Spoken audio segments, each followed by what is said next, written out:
Bismillahirrahmanirrahim. সূরা নাবা একতদর কুরআন doctor বিদাতুর Rahman Adani নাজিলের ধারাবাহিকতায় তথা কোন সূরার পর নাজিল হইতে তা বিবেচনায় এটি ৮০তম সূরা। এর আগে সূরা মাআরিজ ও পরে সূরা নাজিয়াত নাজিল হয়েছে। বর্তমান কুরআন মাজিদের বিন্যাস অনুযায়ী এটি ৭৮ সূরা। এর আগে সূরা মুরসালাত ও পরে সূরা নাজিআত। মাক্কি যুগের শেষের দিকে নাজিল। আয়াত সূরা নং ৭৮, আয়াত ৪০ মাক্কি। নাবা শব্দের অর্থ সংবাদ। সূরার দ্বিতীয় আয়াতে এসেছে কিয়ামতের সেই মহাসংবাদের কথা যাহা দিয়ে কাফির ও মুশরিকদের দ্বিধা ও দ্বন্দ্বের শেষ নেই। সেখান থেকেই সূরাটির নামকরণ করা হয় নাবা নামের অর্থ। মেদাতিম আল্লাহর বিশেষ কিছু নিদর্শন কিয়ামতের দিন মানুষকে আলাদা আলাদা দলে বিভক্ত করত। তিন কিয়ামতের দিন কাফিরদের অনুতাপ। সূরা শুরু হতে সম্পর্ক মক্কায় মুশরিকরা কিয়ামতের ব্যাপারে নিজেদের সন্দেহ ও সংশয়ের ভোগে। এ ব্যাপারটিকে আল্লাহ সূরাটির শুরুতেই তুলে ধরে। তবে একদিন সত্যি কিয়ামত হাজির হবে। কাফির ও মুশরিকদের সেদিন কার অনুভূতি সূরাতের আয়াতে আল্লাহ এভাবে তুলে ধরেছেন। আর যে আমার আল্লাহর পয়গাম প্রত্যাখ্যান করবে সে তখনই বলে উঠবে, হায় আমি যদি মাটি হয়ে যেতাম। অন্য সূরার সঙ্গে সম্পর্ক। এই সূরার আগে সূরা হলো সূরা মুরসালাত, যার এতে আল্লাহ বিস্ময় প্রকাশ করেন কেননা কিয়ামতের ব্যাপারে কাফিররা আল্লাহর কথা বিশ্বাস করতে পারে না, আর তাই এ ব্যাপারে নিজেরা পরস্পরকে জিজ্ঞাসা করে। তাদের এই সংশয় বাদিতার বিষয়টি জানিয়েই এই সূরা শুরু হয়। সাদেরুল এই সূরার প্রধানত কিয়ামতের কথা আলোচনা করতেই নাজিল করা হয়েছে। প্রথমেই জানানো হয়েছে দারাহে আজিম বা মৃত্যুর পর আবার জীবিত হওয়া সেই মহাসংবাদের কথা। একদিন এই দুনিয়া ধ্বংস হয়ে যাবে, ছোট বড় কিছুই থাকবে না, সব কিছু শেষে শুরু হবে নতুন এক জগৎ। সেখানে আগেও পরে সব মানুষকে আবার জীবিত করে ওঠানো হবে। তারপর নেওয়া হবে তাদের বিশ্বাস ও কাজের হিসেব। যারা ইমানদার ও ভালো কাজ করেছিল তারা আজীবনের জন্য চিরসুখে জান্নাতে প্রবেশ করবে। আর যারা দুনিয়ায় অবাধ্যতা করেছিল তারা চিরদিনের জন্য প্রবেশ করবে চিরশাস্তি জাহান্নামে। আখিরাতে জবাবদিহিতার বিষয়টি এ সূরায় স্পষ্ট করে তুলে ধরা হয়েছে। সেগমেন্ট ঘোরতম সন্দেহ। পরকালের ব্যাপারে কাফিররা ঘোরতর সন্দেহ ভোগে, তাই এই বিষয়ে তারা একে অপরকে জিজ্ঞেস করে, তবুও তারা সন্দেহ মুক্ত হতে পারে না। সন্দেহ দূরকারী নিদর্শন। বসবাসের উপযুক্ত পৃথিবী, মজবুত পাহাড়, ঘুম, রাত, দিন আল্লাহর কিছু বিশেষ নিদর্শন যাহা পরকালে তথ্য তাকে নিশ্চিত করে। হুঁশিয়ারি, বিচার দিবসে পরিস্থিতি হবে খুবই ভয়াবহ। সেদিন কেউই আল্লাহর সামনে কথা বলার সাহস করবে না।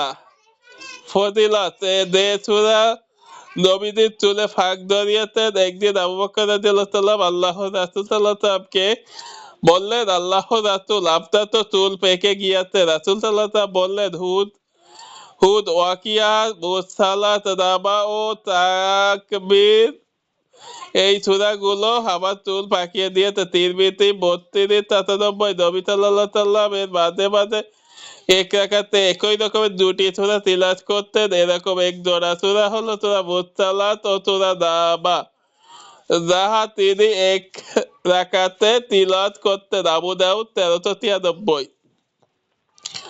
কজ অফ ইফেক্ট, রাত না জেগে তাড়াতাড়ি ঘুমাতে হবে, তাহলে দিনভর প্রফুল্ল থাকা যাবে, তাহাজ্জুদের জন্য জায়গাও সহজ হবে।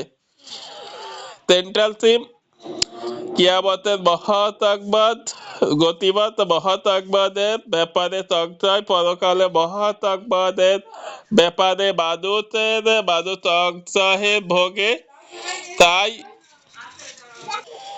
মহাসংবাদের ব্যাপারে মানুষ সংশয় ভোগে, তাই তারা একে অন্যের কাছে এই বিষয় জানতে চায়। 2, জীবনের ক্ষমতা, সব সংশয় ঝেড়ে ফেলতে হবে। চমৎকার পৃথিবী, সুদৃঢ় পাহাড়, দিনের প্রাণ ও চঞ্চলতা, এগুলো তো আল্লাহর ক্ষমতাকে চিহ্নিত করে এবং ক্ষমতাবান সত্তার পক্ষে পুনর্জীবন ঘটানো কঠিন কোনো কাজ নয়। যা ঘটবে সেদিন, সিংহায় ফু পড়ার সঙ্গে সঙ্গে সবাই দল বেঁধে ছুটবে। সিংহায় ফু পড়ার সঙ্গে সঙ্গে সবাই দল বেঁধে ছুটবে আসরের মাঠে। পাহাড় মরীচিকার পরিণতি হবে, অবাধ্যদেরকে ভীষণভাবে পাকড়াও করা হবে। নেককারদের পরিণতি, অবাধ্যদের পাকড়াও করা হবে, আর আল্লাহর অনুগত লোকদের জন্য থাকবে চমৎকার নিয়ামত। ওভারভিউ, 1 থেকে 5, কিয়ামত ও পরকালের ক্ষেত্রে অবিশ্বাসীদের কর্মকাণ্ড তুলে ধরা হয়েছে। 6 থেকে 16, তাদের জন্য আছে আল্লাহর অগণিত নিদর্শন, পৃথিবী, পাহাড়, ঘুম, রাত, দিন, সূর্য, মেঘমালা ইত্যাদি। 7 থেকে 30, পরকালের কিছু দৃশ্য তুলে ধরা হয়েছে।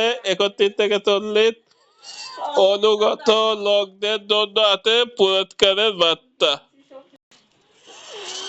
এই তো স্টাডি। এই সূরার 38 নং আয়াতে এতে সেদিন সকল মানুষ ও ফেরেশতারা সারিবদ্ধভাবে দাঁড়াবে, সেদিন আর তারা কেউই কথা বলতে পারবে না, তবে তার বিষয়টি আলাদা। তাকে পরম করুণাময় অনুমতি দেবেন এবং সে যে দুনিয়ার মহাতত্ত্বের কথা বলেছে, সেদিন এই সুযোগটা পাবেন খুবই অল্প কিছু ব্যক্তি। কেবল আল্লাহর 51 অনুগত কৃত বান্দা ও তার সামনে কথা বলার অনুমতি পাবেন। তাই একটা ব্যাপারে তা আমাদেরকে সব সময় চোখ কান খোলা রাখতে হবে, কারোর দ্বারা যেন আমরা ধোকায় না পড়ি। কাউকে অনুসরণ করলে সে আমাদেরকে জান্নাতে পৌঁছে দেবে এমন কথা যেন আমরা বিশ্বাস না করি, কারণ কেউ নিশ্চিত ভাবে বলতে পারে না সে যেদিন সুপারিশ করার অনুমতি পাবে কি না, বরং সেদিন তো প্রায় সকলকে নিজেদেরকে দিয়ে আফসোস করতে থাকবে। ইয়া নাফসি আত্মদাত না ছুটবে তার দিকে, অনুসারীদের দিকে তাকানো। তোমার কোথায় রিফ্লেক্টর, এতরার 21 আয়াতে এতে জাহান্নামের অপেক্ষায় আছে। এই হায়াতটিকে বোঝাতে হলে সূরা মারিয়ামের 71 নং আয়াতটি দেখতে হবে। সেই আয়াতে তার কথা হলো তা মানুষকে জাহান্নাম অতিক্রম করে যেতে হবে। মানুষের মধ্য যারা নেককার তারা সহজেই তা অতিক্রম করবে, আর যারা অবাধ্য তাদেরকে সেখানে ফেলে দেওয়া হবে। কখনো কি ভেবেছেন জান্নাতীদের কেন ভয়াবহ এই জাহান্নামের উপর দিয়ে যেতে হবে? ফুলসিরাত পাড়ি দিতে হবে, তাদেরকে তো সোজা জান্নাতে পাঠিয়ে দেওয়া যেত। আসলে আমরা তোকে না দেখা দিদিকে কল্পনায় যেভাবে আঁকতে পারি না। দাদদাতিরা যখন জাহান্নামে চারটি শতককে দেখে এবং জান্নাতে নামে, তারপর আঁকতে তারপর জান্নাতে রকমারি অনাবিল চারটির গায়ে মাখবে, তখন তারা বাস্তবে উপলব্ধি করতে পারবে আরেকটা দল কতটা কষ্টে আছে। এই তুলনায় তাদের আরো কৃতজ্ঞ বানাবে, ফলে তাদের চারটির স্বাদ বেড়ে যাবে আরো বহু গুণ। ইবনে কাসির ৮:৩05। আব্দুল্লাহ ইবনে আমর রাদিয়াল্লাহু তাআলা বলেন, জাহান্নামীদের জন্য সবচেয়ে ভয়ানক আয়াত হলো এই সূরার ৩০ নং আয়াত, শাস্তির মজা ভোগ করে এখন আমি তোমাদের শাস্তি ছাড়া আর কিছুই বাড়াবো না। একবার উপলব্ধি করুন, কেউই যখন জানবে সামনের সময়গুলোতে তার জন্য অপেক্ষা করতে কেবল চারটি আর চারটি, তখন তার অবস্থাটা কেমন হবে? তখন আফসোস করে হাত কামড়ানো ছাড়া আর কোনো উপায় থাকবে না। তাই আসুন এখনই এই অবস্থা দেখে বাঁচবার ফরজ করি, রবের অবদ্ধতা থেকে দিনের ও বাঁচি, অপরকেও বাঁচাই। তারাবি তাফসীর ২৪:১৬